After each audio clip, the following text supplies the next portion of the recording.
प्रिय विद्यार्थियों, स्वागत आप सभी का इस YouTube चैनल पर। मैं हूं डॉक्टर आनंद राठौर, राजकीय महाविद्यालय खैरवाड़ा से, भूगोल विभाग से। फर्स्ट ईयर के विद्यार्थियों के सेकंड पेपर जो है मानव भूगोल का, उसका एक बिंदु यहाँ पर मैं बात करना चाहती हूँ आपसे।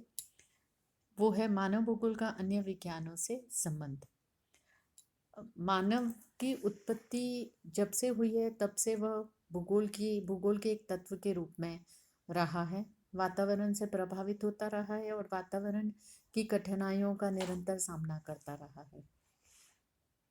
मानव ने वातावरण के विभिन्न तत्व जैसे भूस्वरूप, जलाशय, वनस्पति आदि तत्वों का ज्ञान, संबंधित ज्ञान मानव के लिए आवश्यक रहा है और वो उसके साथ में प्रतिक्रिया करता रहा है। मानव भूगोल का संबंध इस प्रकार विभिन्न प्राकृतिक और मानवीय विज्ञानों से रहा है। मानव भूगोल के अन्य विज्ञानों से संबंध को दो भागों में विभाजित करके हम बात करेंगे, जिसमें पहला भाग है मानव भूगोल का संबंध प्राकृतिक विज्ञानों से। तो इसमें 7-8 विषय के बारे में बताया गया है।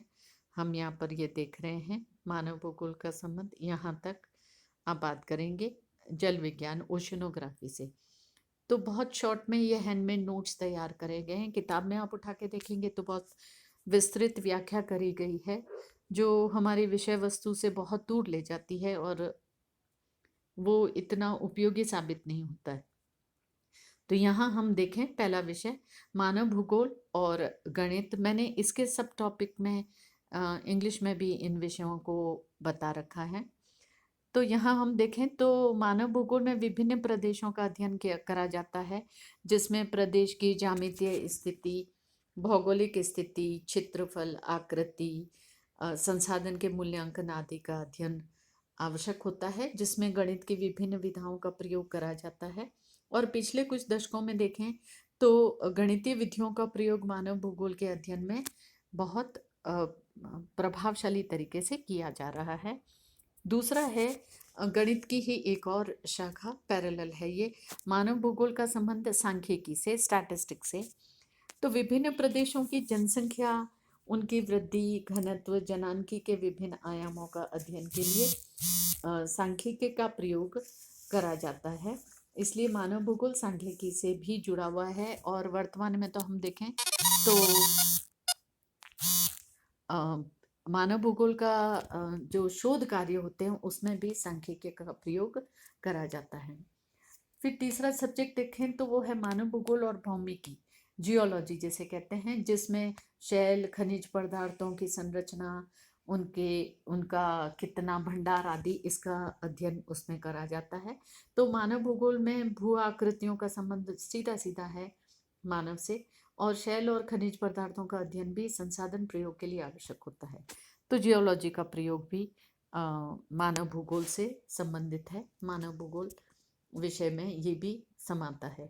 मानव भूगोल और ऋतु विज्ञान या जलवायु विज्ञान, इसका अंग्रेजी में मीटियोलॉजी और क्लाइमेटोलॉजी, दो पैरेलल विषय हैं, बहुत कुछ आपस में मिलते जुलते हैं। लेकिन मानव की जो मूलभूत आवश्यकताएं हैं, रोटी, कपड़ा और मकान, इन सभी में इन मीटियोलॉजी और क्लाइमेटोलॉजी का प्रभाव देखने को मिलता है। अतः इसका अध्ययन आवश्यक हो जाता है, जैसे कृषि कार्य, भवन निर्माण, वस्त्र आदि, इनके लिए इसका उपयोग करा जाता है। फिर मानव भूगोल का संबंध है मृदा विज्ञान से। आजकल आप मृदा और इस पर जो साइंटिफिक अध्ययन हो रहे हैं उसके बारे में सुन रहे होंगे। तो मानव भूगोल की भोजन की आपूर्ति के लिए कृषि करना महत्वपूर्ण है, आवश्यक है, और कृषि पूर्णतः मिट्टी के गुणों पर निर्भर करती है। वन, पशुपालन, इन कार्यों में भी मिट्टी का उपयोग जो है, मिट्टी की गुणवत्ता प्रभाव डालती है, तो उसका अध्ययन इसके लिए भी करा जाता है। मानव भूगोल संबंधित है पादम पारिस्थितिकी से, प्लांट इकोलॉजी से। तो बहुमूल्य प्राकृतिक संसाधन है वन मानव के लिए, वन या वनस्पति, जिससे कंदमूल, जड़ी बूटी, मकान बनाने की लकड़ी, विभिन्न उद्योगों के लिए कच्चा माल आदि प्राप्त करा जाता है।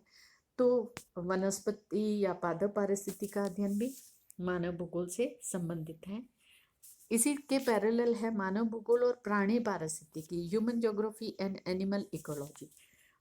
एनिमल्स या प्राणियों का या पशुओं का सहयोग मानव के आर्थिक क्रियाकलापों में आदिकाल से देखा जाता है, और वह विभिन्न सभ्यताओं में भी मनुष्य पशुओं के साथ रहा है, उनका उपयोग करके अपना विकास करा है। तो ये प्राणी पारिस्थितिकी या एनिमल इकोलॉजी भी इससे जुड़ी हुई है। फिर है मानव भूगोल और जल विज्ञान या समुद्र विज्ञान। तो समुद्रों को संसाधन भंडार के रूप में देखा जाता है और मानव के विभिन्न क्रियाकलाप समुद्रों पर आधारित हैं, जैसे मछली पकड़ना या मत्स्य उद्योग, परिवहन, जल विद्युत का निर्माण, व्यापार, बंदरगाह आदि। उसमें जल का अध्ययन या ओशनोग्राफी इससे जुड़ी हुई है। तो ये सब था मानव भूगोल का प्राकृतिक विज्ञानों से संबंध, और इसके अगले वीडियो में मानव भूगोल का मानवीय विज्ञानों से संबंध के लिए बात करेंगे। धन्यवाद।